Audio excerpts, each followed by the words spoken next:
Le torticolis congénital ou torticolis du nourrisson.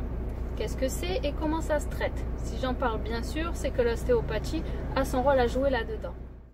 On peut trouver deux sortes de torticolis chez le nourrisson. Le torticolis de posture, qui n'est pas un vrai torticolis, en fait le bébé n'est pas bloqué, mais il a une préférence. Quand il est allongé sur le dos, il va très souvent garder la tête tournée d'un côté, mais ça n'empêchera pas, si on le stimule pour attirer son regard, d'aller tourner la tête du côté où il ne va pas trop quand il est allongé. C'est juste qu'il a un inconfort, des petites tensions qui, admettons, le gênent pour tourner la tête à droite. Donc allongé, en mode détente, il va être mieux un peu tourné à gauche. Ça, on le libère facilement en une seule séance. Deuxième configuration, le torticolis d'origine musculaire.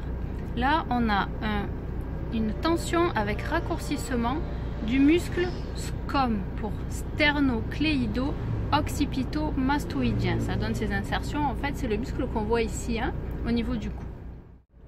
Cette tension, elle va créer un torticolis qui ne va pas forcément apparaître dès le début. On ne va pas le diagnostiquer forcément dès la naissance. Il va s'installer dans les premières semaines et il est vraiment très facilement diagnostiqué dès le premier mois.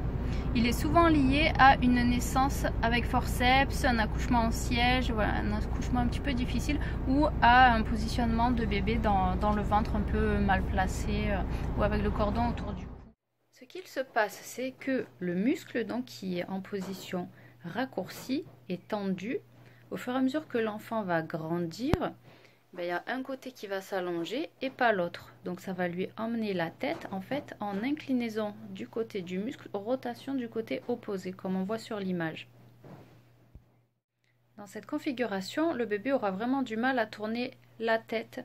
Admettons si c'est le muscle droit qui est contracté, il aura du mal à tourner à droite. On peut essayer de le stimuler par le côté, attirer son attention. Il tournera un peu la tête et après il y a juste les yeux qui vont suivre. Il n'arrivera pas à complètement tourner du côté concerné. Dans les cas simples à moyennement sévères, 1 à 2 séances d'ostéopathie suffiront à régler le problème. Plus c'est pris tôt, plus c'est efficace. L'idéal c'est dans les 3 premiers mois. Dans les cas vraiment sévères où on sent vraiment le muscle avec une boule, soit en corde, soit carrément une boule dans le muscle, ça arrive. Et là, après 2 séances, par exemple, on se rend compte qu'il y a toujours cette boule, c'est toujours tendu. Alors la boule en elle-même, elle va se résorber toute seule en quelques semaines, même si on ne fait rien.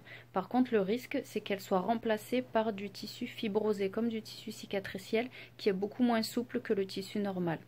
Donc là, dans ce cas-là, on va demander au kiné de travailler en complément. Enfin, on dira à la maman d'aller voir le pédiatre, qui lui donnera les séances de kiné nécessaires et le kiné pourra vraiment travailler régulièrement, 1 à plusieurs fois par semaine selon le besoin, pour travailler bien sur le muscle et réussir à le refaire gagner.